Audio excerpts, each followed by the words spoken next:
Hello, my name's Daniel. Today we're reading The Best Worst Day Ever by Sophy Henn. So get comfy and I'll begin.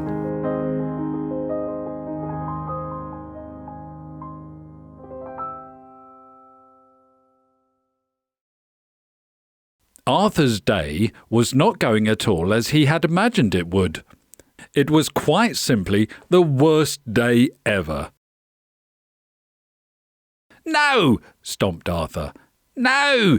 huffed Arthur, and then he roared. "Arrgh!"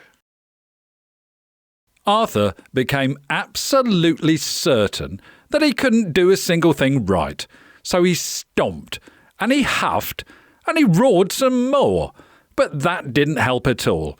"There's nothing for it," thought Arthur. "I will just have to run away." So he packed the essentials and a couple of extras, and Arthur ran away. He ran and he ran as far as he could, past the shed and very nearly to the end of the garden. Then he stopped. Arthur flopped down on the ground and thought about how it was all so very dreadful. Then Arthur wondered how long he had been gone, because he was feeling rather hungry and almost certain his hair had grown. "Maybe I should go back home," he thought. "Everyone is probably missing me by now and feeling terribly sad."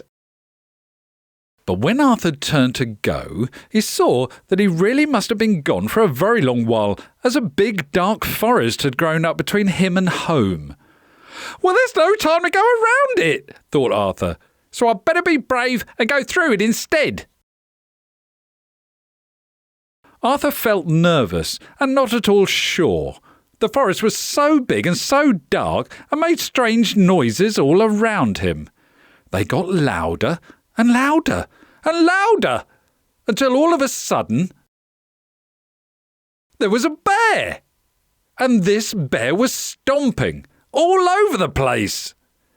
So Arthur stomped all over the place too, and they both stamped and stomped until there was nowhere left to stomp at all. But then a stomp turned into a skip, which turned into a wiggle, and before they knew it, Arthur and the bear were dancing. "I think I like skipping and wiggling better than stamping and stomping," said Arthur, and the bear couldn't help but agree. So Arthur and the bear skipped and wiggled on through the forest. Then, quite by surprise, there was an elephant. And this particular elephant was having a huff, and all in all looked quite put out. So Arthur huffed too, and they both huffed and they puffed until they almost went pop. But then a huff and a puff turned into a toot and a hoot. And before they could stop, Arthur and the elephant were playing a wonderful tune. "Tooting and hooting is much nicer than huffing and even puffing," said Arthur. And the elephant nodded because, well, of course it was. On they danced and tooted and hooted for what seemed like forever. Then, quite out of the blue, there was a lion. The lion roared. Arthur roared back. Then Arthur and the lion roared and roared themselves silly. And then a roar turned into a yodel, and the yodel turned into a song. And all of a sudden, Arthur and the lion found themselves singing along. Arthur told the lion he much prefers singing to roaring, but the lion had to have a bit of a think about it. Then Arthur and the bear and the lion and the elephant danced and sang and tooted and hooted on through the forest. And very soon they forgot about the forest being big and dark, as they were far too busy having a wonderful happy time. In fact, they were so busy they nearly missed the back door.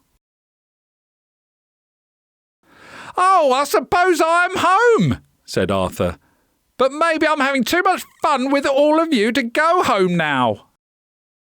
And while everyone agreed that it had been the best worst day ever, the bear had a bubble bath waiting, the elephant was very tired, and the lion had to go home for his tea. "But what if everyone is extra cross with me now for running away?" said Arthur. But of course they weren't. In fact, it was almost as if he'd never been gone.